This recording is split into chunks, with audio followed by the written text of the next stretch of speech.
because clearly, I'm still getting used to it. So eventually I'm going to have a webcam because like I said, the camera that's on the new computer that I just got, which by the way is still causing those moments of patience, Heather. The moments of patience, Heather. Anyways, all right. So we're going to start from the beginning and we're going to do the little bit of fast forward version. So I was just saying, so today's episode is all about balancing act, nurturing you while caring for others. So basically what I'm talking about is when it becomes like you're caring for, let's say, a parent who's got dementia, Alzheimer's, Parkinson's, anything like that. You're caring for a loved one who may be terminally ill, those kind of areas where you know that they won't be able to take care of themselves. So I was saying earlier that it's like having a newborn baby in adult version or in child version, depending on if that terminally ill is your own child or anything, which blessings that it's not. Let's just say that. But that's what we're going to go through and what we're going to talk about now that you can hear me. All right. So a lot of the things that you're going to deal with is going to be the mental, emotional struggles. A lot of those things. And what I was saying earlier with, I don't know if I, you may have seen me saying a book. you only saw it. You didn't hear what I was saying. So what I was saying was before you knowing that, okay, you now have somebody that you're going to have to take care of. I suggested grabbing a book, pen to paper, and making sure that you start journaling things, whether it is discussions with the person and saying, hey, what are your wishes while they're still cognitive, while they're still like there mentally and stuff like that, and then putting a date and a time. And this is who was in the room. This is who was whatever. Start detailing and journaling what's been going on, because as the days, the weeks, maybe even months or whatever go by, you might think, wait, we had this discussion, but it was just last week. Meanwhile, you go and check out your binder that you very much have, and you go, oh, that was last month.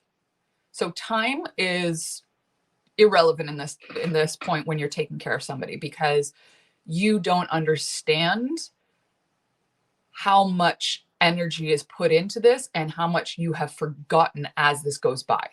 So the mental part of it is the decision fatigue. You're going to be so tired and so exhausted because you're going to have to, for this person, especially if you're the executor, especially if you're, the family member, this, that, whatever, taking care of this person, if they've got dementia or anything, you're going to have to discuss with doctors and nurses and family members. You're going to have to discuss, like I said, with the person themselves, if they're still within sound mind to be able to make decisions or at least have an opinion, this, that. But it's going to have you with decision fatigue. It's normal. It's okay.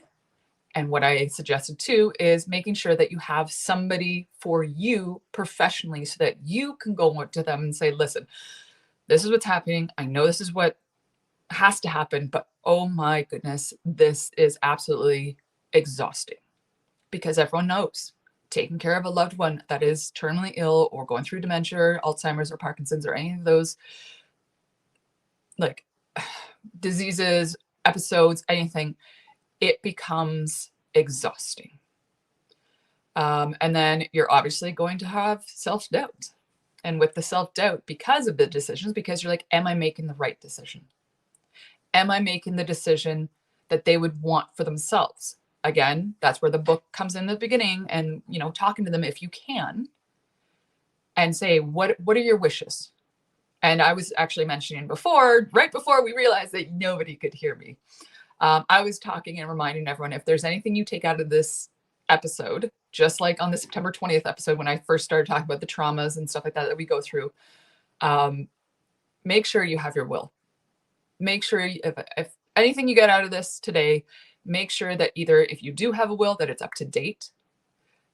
If you don't have a will, get a will professionally. Make sure that all things are in there. Even if you don't own a home, even if you don't have kids, you want to know, where are these things going? What's happening when I do go? Because sometimes people find out too late that the person that they're taking care of didn't have a will or didn't have a proper way of, okay, what's happening? And then it causes chaos in the family themselves because they're like, oh, well, you have some people that are greedy as anything and they want all of it. Then you have the rest of the family is like, screw it, take it all. But then years later, they're like, oh, I really wish I pushed more for that stuff. And not only that, but if you don't have proper will, you don't, whatever, it gets stuck in the estate. It gets stuck in probate, and it could take years upon years upon years before you even discuss those things. But with the actual caring for that person, that is another part of the emotional side of it, is the grief. The grief because you know that there's an end date to this, and it's could be coming up soon. It could be coming up next month, 6 months from now, a year from now. We don't know the exact date, but we know that there is an end to this, and you know that it's going to cause, like, there is a point where you are grieving the person that's still here, and you're grieving the person that's no longer here. They're both traumatic, and they're both times where you need to speak to somebody. You need to be able to understand that all of that you're feeling is normal. Even if there's a day you feel happy and joyful, that's normal too. You are allowed to have those feelings too, even when that person is, whether they're terminally ill, dementia and stuff like that. It's okay. But again, we have guilt in that. And that was another emotional / mental part of this, is the guilt that we feel, because we will have those days. We will have those days where we want to feel joy, but then you're like, oh, I don't deserve to feel joy because they're suffering. No, I'm sure if the tables were turned, you would want them to feel the joy that they can as many times, as often as they can. Yes, does it suck that we don't get to do it all the time, that we don't get to do it and enjoy the time with that loved one that we have to take care of, that is sick, that is, in a hospital bed or whatever the case would be, or is in dementia and a home and everything? Yeah, it sucks, because what we remember of them is what we want to take forward. But what we see in front of us is not what we remember. And it really, really will take a toll on your emotions and your mental position of you. And again, if this is something that somebody can't watch right now, it's okay to pause, come back later, because again, me just saying this and me just bringing these topics up can cause that emotional stuff to come through again. Even if there's somebody that, I know somebody who went through and had to take care of their father with dementia.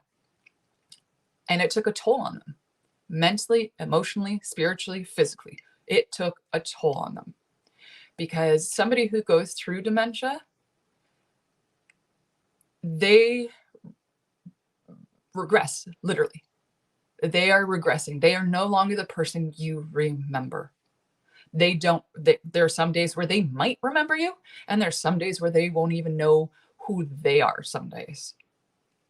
And it is very hard as somebody who takes care of somebody like that to watch that, knowing very well that just, let's say 6 months ago, everything seemed fine. It was fine. They remembered their name. They knew their stories. They knew this. They knew who I was. They knew our kids. They knew all that stuff. And then all of a sudden, it's like they're not the same person, because they aren't. Some days they have good days. Some days they have bad days. But at the end of the day, you also have to make sure you're taking care of you as well as taking care of them.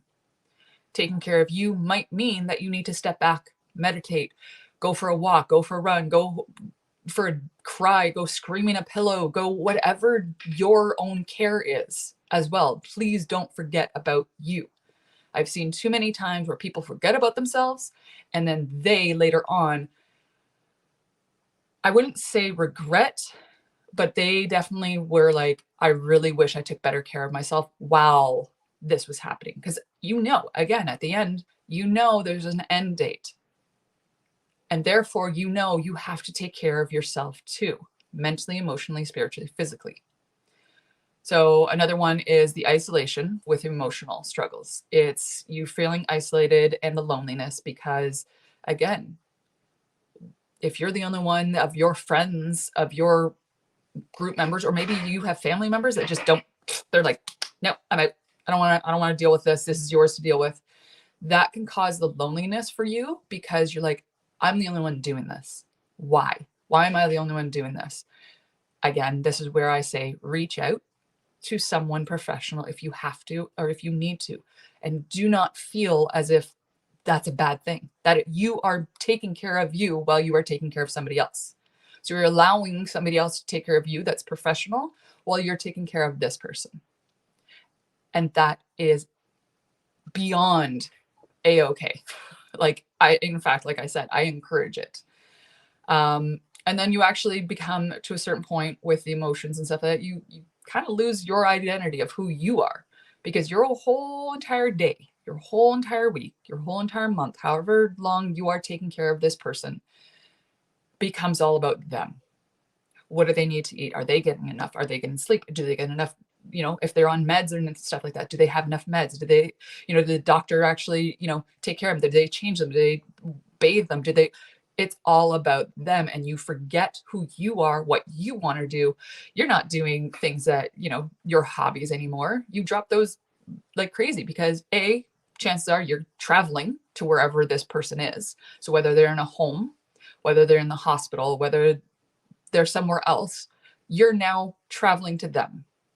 So therefore, you now have to be like, okay, I'm dropping my family stuff to be able to take care of this person.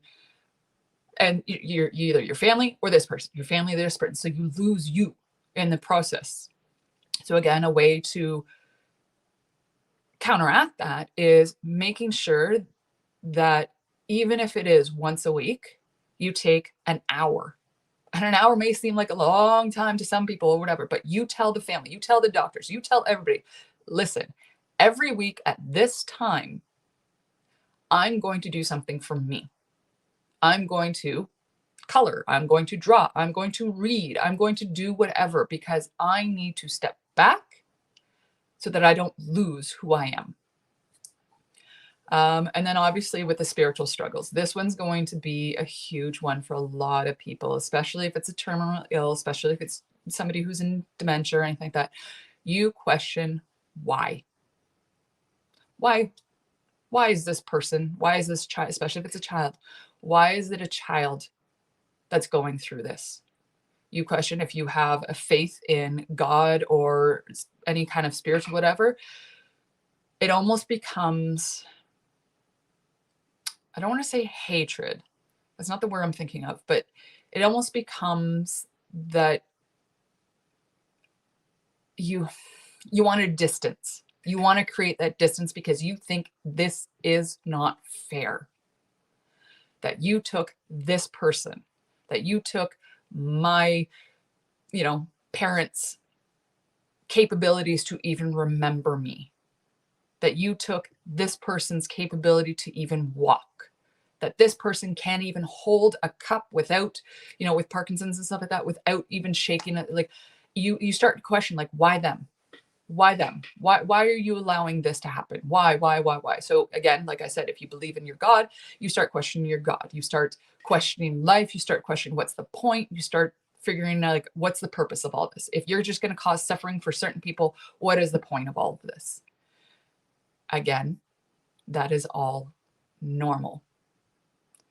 That is absolutely, again, if these are thoughts that have gone through your head or going through your head, if you're going through this right now, or knowing that in the future, these are things that will go through your head, it's all normal. Again, this is where having that journal, having that thing and putting the dates, and this is what I was thinking today. You allow yourself to get it off your mind, you allow it to get whatever, and you say, okay, I don't know why this is happening. It is not mine to figure out why. I'm going to just, while they're here, still honor them and what they have provided me in the time that I had them in my life. Because again, we know that there's an end date. We know that eventually this will come to an end because this person is terminally ill, or this person has dementia. Many with dementia do, pass earlier. Now, mind you, some people with dementia are much older and they've lived a good life. And then all of a sudden something happens and the dementia just becomes so aggressive. And then with the spiritual side too, it's causing yourself to also, maybe you go from somebody who didn't believe in certain things, but now you are praying. And now you've gotten to a point where you're like, please, if there's anything, whatever. And then there becomes like, a miracle. There's been many miracles that have happened with people who are terminally ill. And all of a sudden it's like, oh, they've gotten out of this. They've cured their cancer by this, and whatever. Again, I'm not a doctor. I'm not anybody who's going to say like any method cures anything, because again, that's not my expertise. But there have been miracles that you can just Google it and research certain people that, they were terminally ill, they were this, whatever. And then all of a sudden, doctors are even amazed. Like, how did this person do this? How did whatever? So yes, is there something that can cause you to disbelieve and then all of a sudden go, oh my goodness, I believe absolutely in the power of miracles, the power of God, the power of spirit, the power of whatever it is. It can go shifting either way. And it's amazing how different something like that can change us as human beings. And then obviously the physical struggles, absolutely sleep deprivation.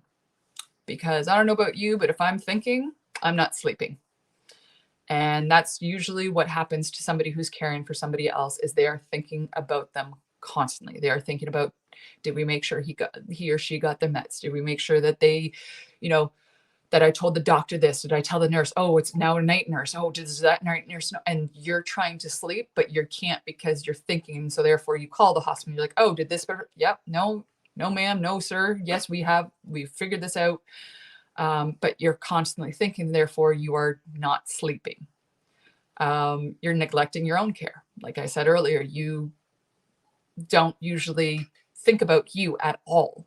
So not only are you sleep deprivated, but you also are, did you even eat? Are you drinking any water? Are you only surviving on caffeine and caffeine alone?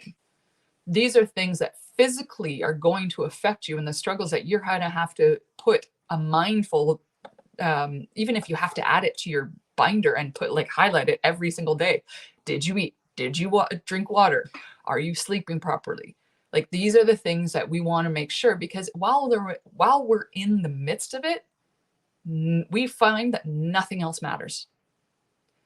But when all is said and done and we've grieved, the person has passed or anything, then it becomes a whole different ball game, because you didn't take care of yourself then. You're definitely not going to be able to take care of yourself afterwards, because then there's so much more to deal with as well afterwards. Because now you're grieving them again. And now you're having to maybe go through their stuff afterwards, which is going to cause more grief, which is going to cause more mental, emotional, and spiritual stuff as well. So you have to get into the habit before and during, so that you can also take care of yourself afterwards while you were taking care of this person. But now you have to also probably take care of anyone that's in the family that's also grieving, because if you're the person that was chosen to be the caretaker of the person while they're still here, chances are your family is now seeing you as the person to go to, as the caretaker. So they come to you, and now their burdens are on your shoulders, and you have to put those boundaries and say, listen, again, I need this time once a day now, once a week, whatever, to just be with me and to do my thing. And again, you may have pushback on that with certain people. Oh, you're so selfish. Good. Be selfish when it comes to these things, because you just spent your time and your energy taking care of a loved one. And you are allowed, even while you're taking care of that loved one, to have a bit of selfishness, to take care of you so you can take care of them. Because if you don't take care of you, eventually it will catch up. I promise you. I've seen it over and over and over again. When the person does not take care of themselves physically, mentally, emotionally, and spiritually, it catches up to them, and in a harsh way, in the sense of their own health starts to decline. Their own mental self starts to decline. They are angry with the world. They have resentment towards certain people because they weren't there while, you know, you wanted them to be there to help you take care of them. Like, there's just so many things that if you don't take care of you while it's happening or while you're grieving and stuff like that, then you need to be able to set the boundaries with these people, set the boundaries with yourself too. This is a boundary that you have to set with yourself too. A boundary. I'm going to make sure that at least once a week, I'm doing something I want to do that brings me joy, brings me happiness, whatever. Even in the midst of grief, you are allowed to be happy. Even in the midst of taking care of somebody, you are allowed to find the joy in just stepping outside and just breathing fresh air. If that brings you joy, you're allowed having those feelings. You're allowed having all, I don't know how many feelings are in existence or that we've named, but you're allowed feeling every single one of them. And anyone that tells you otherwise, they have not done the work on themselves to be able to understand that all of this, every single feeling you feel, is normal. And another thing, exhaustion, fatigue. I already talked about those. Neglecting your own care. Like, these are things you want to make sure that you're not doing while you're trying to take care of somebody else. So that is the basis of what I've been doing. But yeah, the biggest thing is, first of all, make sure the audio works so that I can tell everybody what I'm actually talking about. But I always suggest having a journal, having a binder, having a calendar, having whatever it is, and make sure that it's small enough or big enough that you can bring with you wherever you are. Whether you're you have to go to the hospital, whether you have to go to a nursing home, whether you have to go to some family member's home because that's where they're taking care of them because they wanted to be at home instead. No matter where it is, make sure that there's one centralized place for all the medical things, for the things that you've discussed with this person. Okay, well, 3 months ago, I remember having this conversation because I put a date, I put a time, who was in the room with me, you guys all, whatever. Oh, I wasn't there. No, you were. I wrote it down. You were in the room. We were discussing this. This is what was said. This is what we agreed on. And this is what was, suggested by the person who is, sick. And we all take in consideration this and we move forward from this. This is what they decided. This is not about us. This is about what their wishes were. And this is where the will also comes in, because in a will, you can also put what your wishes are for medical interventions or anything like that, or you don't want any. So these are the things, and that's what I'm saying, is making sure that if today the only thing you get from this is making sure that your will's up to date and making sure that if something was to happen, do you have all your ducks in a row? Or are your ducks, as we've seen memes, are your ducks in the back of a police car and driving away while the other ducks left behind, this kind of thing. So you just want to make sure, I know that I'm trying to just put a light spin on a very, very deep topic, because it is very deep, it is very emotional, and it is very mentally draining to take care of a loved one knowing that there is an end to it. And that end doesn't always mean that it's going to stop your grief, your mental and your emotional and all that stuff. So making sure that you're taking care of you first as well while you're taking care of this person. And yes, are there going to be hiccups in the way? Sure. Are you going to have maybe miracles? Absolutely. Is anything possible? 100%. But making sure that if there are boundaries, because again, grief causes family members to have interesting reactions. Not everyone is going to respond the same way. Not everyone's going to respond positively. Some people, grief and someone passing that they love or being sick that they love causes their own internal monsters. And we have to honestly come to the table realizing that everyone goes through these stages on their own. Nobody is going to be the same as somebody else. So if you think that, oh, you shouldn't be happy right now, no. Why can't they be happy in that moment? If they can find a moment of happiness in the midst of all of the chaos, then yes. If you can't, that's fine. I'm not saying, oh, you're terrible for not doing that. Not everyone can. But again, seeking the professional help as well, because This is not going to be easy, especially if this is something that goes on and on and on. Like I've seen it where it goes on for a few years, like anyone who's dealt with somebody with dementia, it can go on for years, and the deterioration of it is absolutely crazy, of yourself, let alone the person, let alone people around you. So that is all for today. My next episode is on Wednesday, December 6th, and then December 20th as well. And those 2 episodes, I'm actually going to go a little lighter. And we're going to talk about holidays and how to, clear stuff out. What do we do when it comes to holidays, when it comes to family, all that kind of fun stuff. So those are the last 2. Wow. I only have 2 more left of 2023. And then as of 2024, I will be going and doing once a month, and it will be the first Wednesday of every month in 2024. And other than that, that is all I have for today. And thank you for those who were telling me that my audio was not working, and I've figured it out moving forward if this is again what I use on December 6th, because I asked for a webcam for Christmas. So yeah, we're going to have to wait until the new year to get the new webcam, I guess. So this is going to be my setup for a while. And now I know to use my phone's audio, not trying to figure out what my computer was doing. Anyways, thank you again for joining me, and we will see you next time. Take care.